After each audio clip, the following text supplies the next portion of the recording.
Okay, these several things we're fixing to do are really good exercises as far as a horse's turning is concerned. Usually, if you're falling into your turn or drifting out of your turn, the problem lies within these few things we're fixing to do.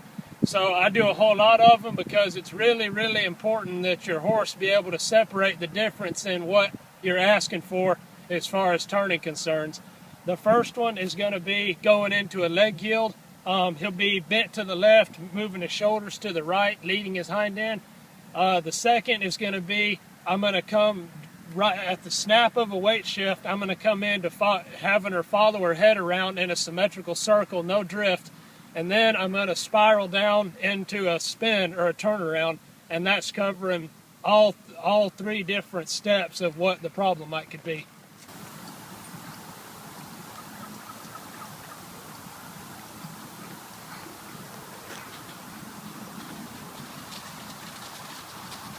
Okay, there's one. Here's two. Following her head around, no drift. And now here's coming in and do a tight turnaround.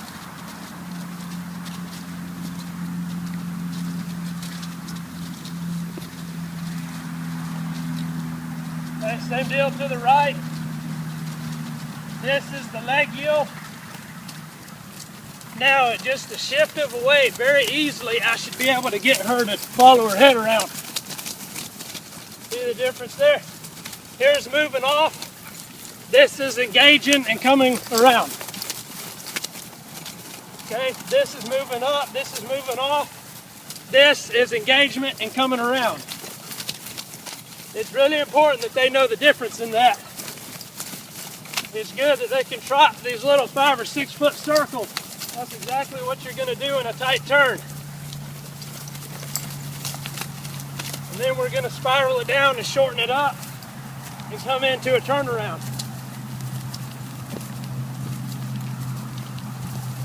Pick up and move right out of that laterally. Okay, here's move out. This is move in.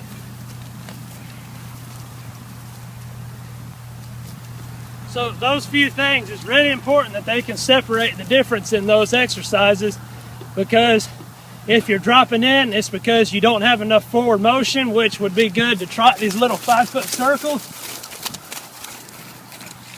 If she fell into my circle, I wouldn't do more of this. It's good that they can do that.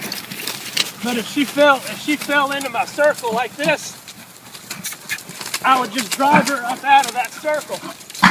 If their feet are going forward, they can't come in and fall into the circle. So as far as dropping a shoulder, driving them up into the circle further is a lot better than teaching them just to drift on your leg like that.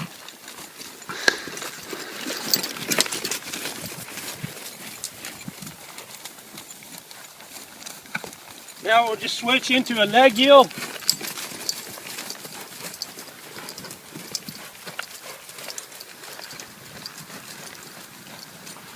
Okay, this is all leg yield, this is picking up, this is moving over.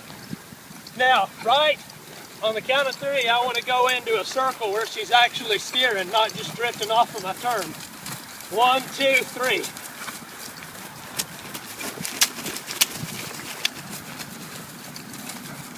Now on the count of 3, I want to bring her into a really tight turn. 1, 2, 3.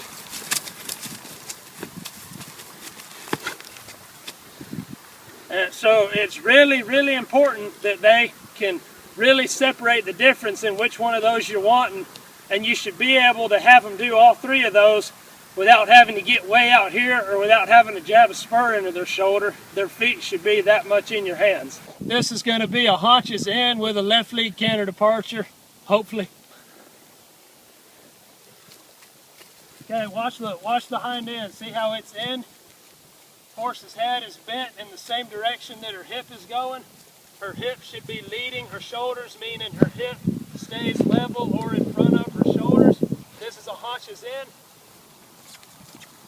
And that's a canter departure.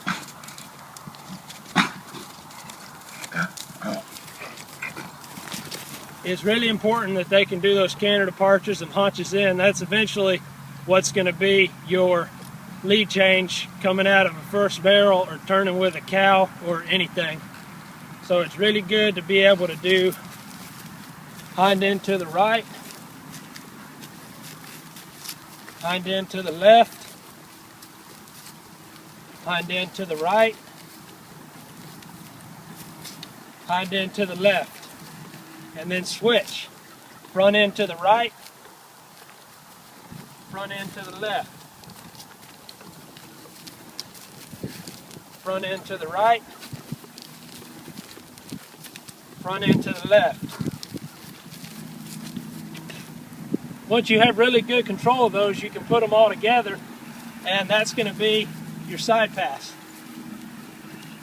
I like for mine to side pass with a straight neck, straight shoulders, and maybe even have their hips leading just a little bit. I don't like them to side pass with their shoulders leading like that. That's a leg yield.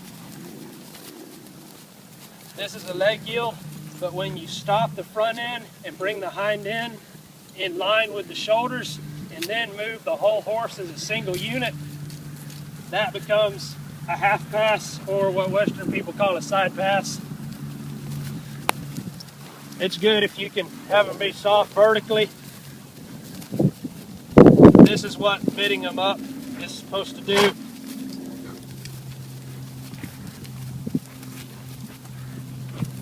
Bend to the right, break at the pole. Now that's going to be the frame we need for a right lead canter departure. So haunches in to the right. I need to get some bend in her neck. Now we're set up. There's our right lead canter departure. Okay, so all of those things I've just done so far are pieces that all go together to make the next thing, and it all gets interconnected after a while. But some softness in the pole is good, but it also needs to go to their feet. It's good she's soft in her pole, but if she's got her feet stuck, I would be more worried about getting her feet to respond to my cues more than her just doing this or this. Okay, so we're going to start framing her up and getting her positioned to make a right lead canter departure. Get the haunches to the inside.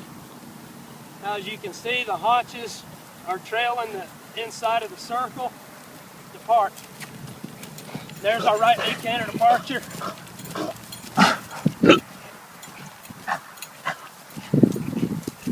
It's good to be able to move them out.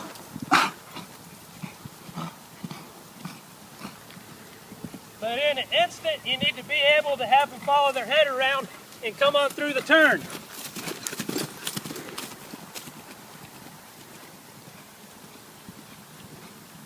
And even work on making 10-foot circles and 6-foot circles at a lope.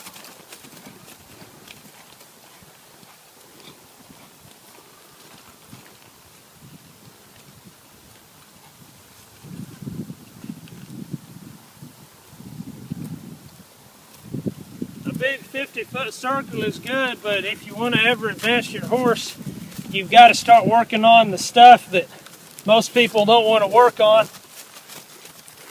Like these really tight, trotting really tight circles without falling in and without drifting to the outside. Not many people work in really tight circles like this.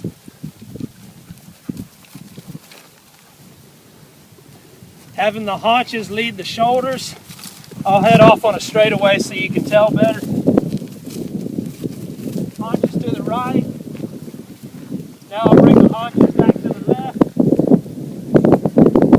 It's important that you keep your forward momentum in this. Haunches left. Haunches to the right.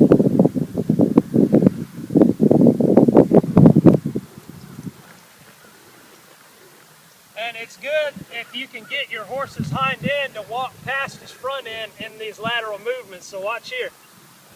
Okay, we'll move the whole horse together. Now watch, I'm going to slow down his front end and have his back end surpass it. Just like that, and then walk out of it. Now we'll do the same thing the other direction. will get the whole horse moving as one unit. Now we're going to slow down his front end and ask his hind end to walk past his shoulders. Just like that. That's what's going to be your lead change.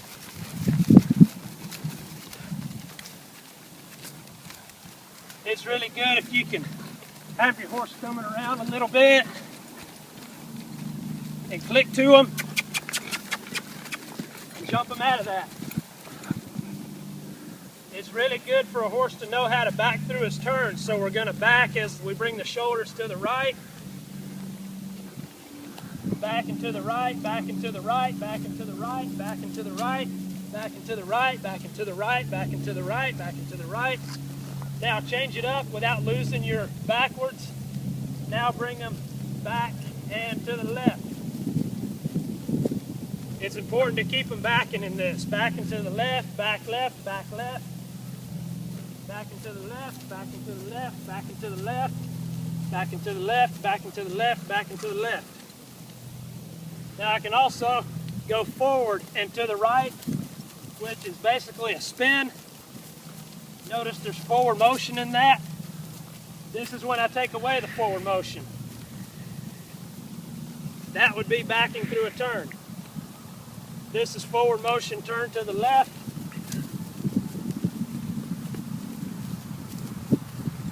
Now I'm going to take it away. This would be backing a turn to the left. Notice the difference there.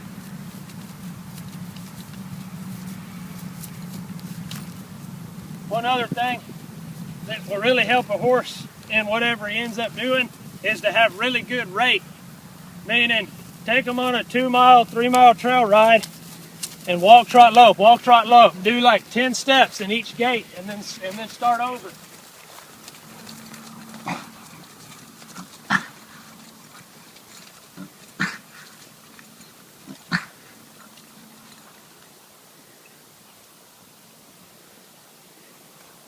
Most people get on a horse and they walk to warm up, trot to get a little warmer, and then they lope for 20 minutes, and then they put their horse away. There's very little time spent but transitioning between speeds and length of stride.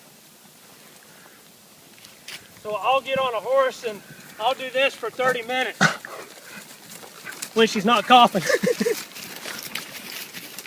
I'll be in a slow trot with a little bit of a frame, and then I'll extend that trot and hit a faster trot.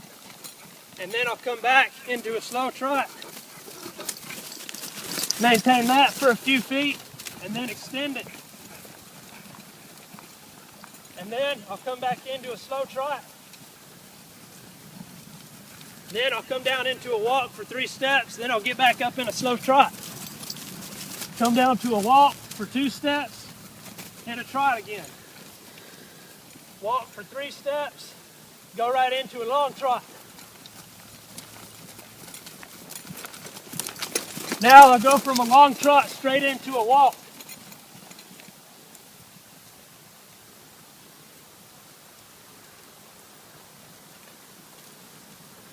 And I do the same thing in a lope. I'll go from a walk to a lope, from a lope to a walk, from a lope to a trot.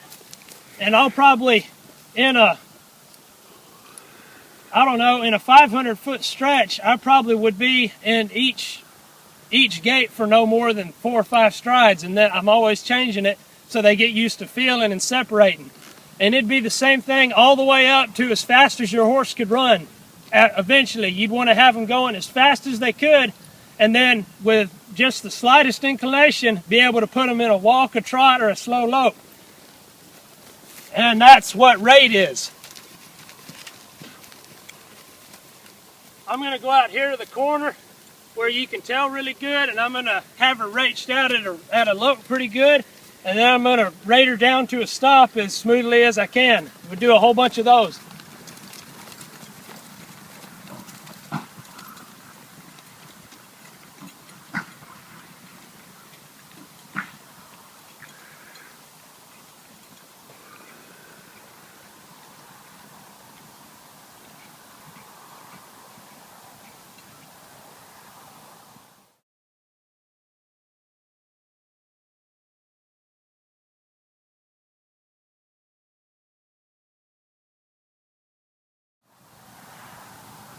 part, bring up the life, get your horse moving out and going. Now bring it down. Now just let him stand there and think about that. Just drop your reins and pedal. That's what rate is. That's what rate is supposed to be, being able to control the length of stride and the speed within that stride at any stride. So after a year, you keep building and you work up to this. Well, after a year, you should be able to have your horse at a dead run, and then with barely picking up the reins and just slowing down the energy in your body, they should just melt right down to that and stop and stand there. But you have to be willing to work on it. Just loping 50-foot circles at a slow lope for 5 years isn't going to get your horse to where you can be going as fast as they will, and then without using hardly anything, have them back down in a walk in 10, 20 feet. You have to work on that. You got to do a lot more than just loping circles.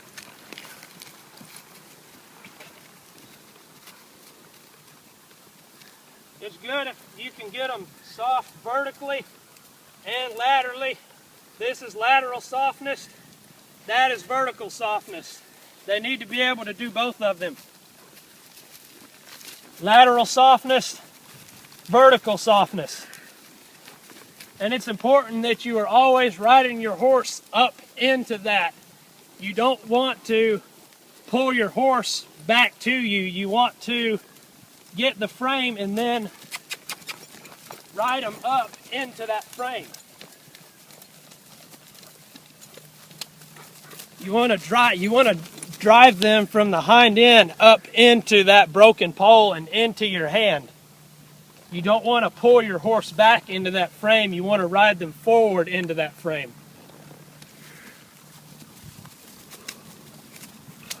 Forward motion is the key to all of this. Now you notice she only has length bend. This is the correct amount of bend. It's good if they're soft and you can bend them further like this, but it's incorrect. It disaligns the horse's spine, and it makes it way harder for them to balance and engage their hind end and turn in a balanced manner. That's what you call over-flexing or over-bending. You don't want to get them in the habit of being ridden that way. Where she's at right there is the perfect amount of bend, just enough to see the corner of their inside eye. Now the reason I can trot these little bitty tight circles like this without her dropping her shoulder and falling into it is because I have enough forward motion. I'm riding the inside of my horse forward, and I'm riding the outside of my horse forward. If she fell in, I would just do this. And I would drive her forward up into it, not away from it. When somebody feels a horse getting ready to fall in, the first thing they want to do is this. Well then, after 3 or 4 months of doing that, they get to where anytime they pick up a rein, their horse just, if they pick up this rein, their horse just looks to the left and goes that way. And if those people tried to actually turn their horse with forward motion like that, it would not happen. About 99.9% of the time when a horse drops his shoulder or falls into a turn, it's not from lack of bend, it's from lack of balance. A horse doesn't brace and then drop his shoulder. He drops his shoulder and then braces. A lot of people work that backwards. The bend does not have anything to do with how much balance a horse has. Where he places his feet and how much drive and forward motion coming from the hind end depends on whether a horse is going to drop into the turn or round it off nicely. Driving a horse up into your hand is the best counter for a dropped shoulder. Not this. You can do this all day, but the second you try to turn your horse, he's just going to drop his shoulder anyway, unless you have forward motion.